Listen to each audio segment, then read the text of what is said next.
నమస్తే నేను Chandu, welcome to special story. యుద్ధం ఎప్పుడు మొదలవుతుందో తెలియదు, శత్రువు ఏ వ్యూహంతో వస్తాడో తెలియదు. అన్ని రకాలుగా సంసిద్ధంగా ఉండాలి. పాతకాలపు వ్యూహాలు ఇప్పుడు పనిచేయవు. పాత ఆయుధాలతో ప్రయోజనం లేదు. కొత్త టెక్నాలజీ, కొత్త స్ట్రాటజీ కావాలి. ఆయుధ బలం కంటే బుద్ధి బలం కావాలి. భారీ ర్యాకెట్ల కంటే శత్రువుని క్షణాల్లో ఫ్రీజ్ చేసే బలమైన సాంకేతికత కావాలి. ఇదే ఆధునిక యుద్ధ తంత్రం. ఈ వ్యూహాన్ని ఇప్పుడు చాలా దేశాలు అమలు చేస్తున్నాయి. మన దేశం కూడా దీనికి రెడీ అవుతోంది. శత్రువు అడ్రస్ని అంచనా వేసి కొట్టడం కాదు, శత్రువు ఎక్కడున్నాడో, ఎంత శక్తితో కొడితే మట్టి కరుస్తాడో తెలుసుకుని యుద్ధం చేస్తున్నారు. ఇందులో కీలకంగా మారినవి డ్రోన్స్ అని చెప్పాలి. ఇజ్రాయెల్ గాజాపై దాడి చేసిన, రష్యా ఉక్రెయిన్ పరస్పరం దాడులు చేసుకున్న, అమెరికా వెనిజువలా అధ్యక్షుడిని కిడ్నాప్ చేసిన, వాటిలో డ్రోన్ల పాత్ర చాలా కీలకం. ఆయుధాలు మోసుకెళ్లే డ్రోన్లు, సమాచారం సేకరించే డ్రోన్లు, నిఘా పెట్టే డ్రోన్లు, ఇలా అనేకం ఇప్పుడు యుద్ధ రంగంలో ప్రధానంగా మారాయి. వాటిని పర్ఫెక్ట్గా వాడుకునే సైనికులకే ఇప్పుడు ప్రాధాన్యం. అందుకే మన సైన్యం సరికొత్త బెటాలియన్ని తయారు చేస్తోంది. భైరవ అని పిలిస్తే చాలు, డ్రోన్లతో రెడీ అయ్యేలా 1,00,000 మందితో ఈ ఫోర్స్ రెడీ అవుతోంది. ఇప్పటికే ట్రైనింగ్ పూర్తి చేసుకుంటున్న భైరవ దళం ఫీల్డ్లోకి వస్తే సీన్ సమూలంగా మారడం ఖాయం.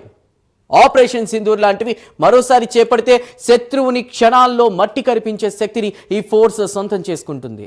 డ్రోన్స్ని నైపుణ్యంగా వాడుతూ శత్రువుని హడలెత్తించడానికి రెడీ అవుతోంది.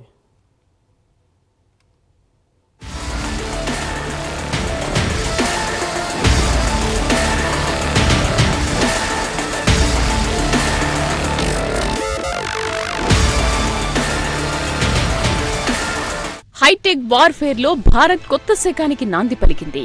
మారుతున్న టెక్నాలజీకి అనుగుణంగా అన్నీ మారిపోతున్నాయి. ఒకప్పుడు యుద్ధాలు అంటే కత్తులు, బల్లాలు, బాణాలు. ప్రస్తుత యుద్ధాల్లో క్షిపణులు, యుద్ధ విమానాల కంటే డ్రోన్ల పాత్రే అత్యంత కీలకంగా మారుతోంది. ఉక్రెయిన్ రష్యా యుద్ధమే ఇందుకు నిదర్శనం. ఈ నేపథ్యంలో భారత సైన్యం తన ఇన్ఫాంట్రీని టెక్నాలజీతో డెవలప్ చేసింది.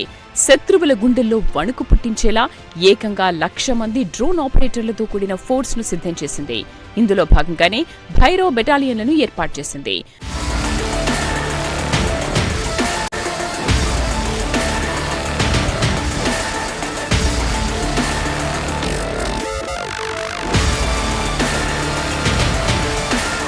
భారత సైన్యం తన రూపురేఖలను పూర్తిగా మార్చుకుంటోంది. భవిష్యత్తులో జరిగే ఎలాంటి పరిణామాలైనా ఎదుర్కొనేందుకు సరికొత్త అస్త్ర శస్త్రాలతో సిద్ధమవుతోంది. ఇందులో భాగంగా సైన్యం చరిత్రలోనే ఎప్పుడూ లేని విధంగా అతిపెద్ద మార్పునకు శ్రీకారం చుట్టింది. ఆధునిక యుద్ధ తంత్రంలో భాగంగా ఏకంగా 1,00,000 మందికి పైగా డ్రోన్ ఆపరేటర్లతో ఒక భారీ మానవ సైన్యాన్ని తయారు చేసింది. అంతేకాదు, శత్రువుల స్థావరాలను ధ్వంసం చేసేందుకు భైరవ పేరుతో ఒక కొత్త స్పెషల్ ఫోర్స్ ను రంగంలోకి దించింది. ఈ కొత్త దళం ఆధునిక సాంకేతికతతో శత్రువులను హడలెత్తించడానికి సిద్ధంగా ఉంది.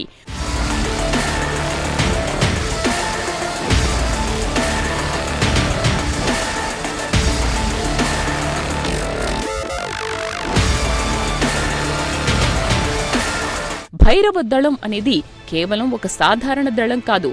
ఇది ఇన్ఫాంట్రీ, పారా స్పెషల్ ఫోర్సెస్ మధ్య ఒక వంతెనలాగా పనిచేస్తుంది. ఈ దళంలోని ప్రతి సైనికుడు యుద్ధ నైపుణ్యాలతో పాటు డ్రోన్ టెక్నాలజీలో ఫుల్ ట్రైనప్ అయి ఉంటారు. శత్రువుల స్థావరాల్లోకి చొరబడి డ్రోన్ల సాయంతో లక్ష్యాలను ఛేదించడం వీరి ప్రత్యేకత. అంతేకాదు, మెరుపు దాడులు చేయగల సామర్థ్యం ఈ దళం సొంతం. ప్రస్తుతం రాజస్థాన్ ఎడారి ప్రాంతంలో ఈ దళం కఠోర శిక్షణ పొందుతోంది. ఇక్కడ సన్స్ ఆఫ్ ది సాయిల్ అనే వినూత్న కాన్సెప్ట్ ను కూడా ఆర్మీ అమలు చేస్తోంది. ఈ దళంలో స్థానిక భౌగోళిక పరిస్థితులు, భాష, వాతావరణంపై పూర్తి అవగాహన ఉన్న రాజస్థాన్ యువకులకే పెద్దపీట వేశారు. వీరిని డెజర్ట్ ఫాల్కన్స్ అని కూడా పిలుస్తున్నారు. సదరన్ కమాండ్ పరిధిలో వీరు ఆపరేషన్లు నిర్వహించగలరు.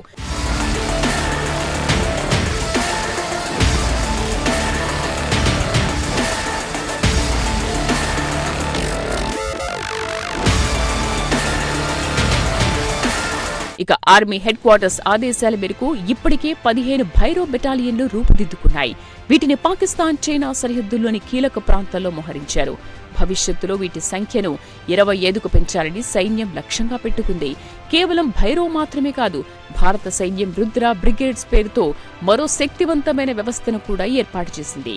ఇన్ఫాంట్రీ, మెగ్నైజ్డ్ యూనిట్లు, ట్యాంకులు, ఆర్టిలరీ, స్పెషల్ ఫోర్సెస్, డ్రోన్ వ్యవస్థలు అన్ని రుద్ర బ్రిగేడ్స్ కిందకొస్తాయి.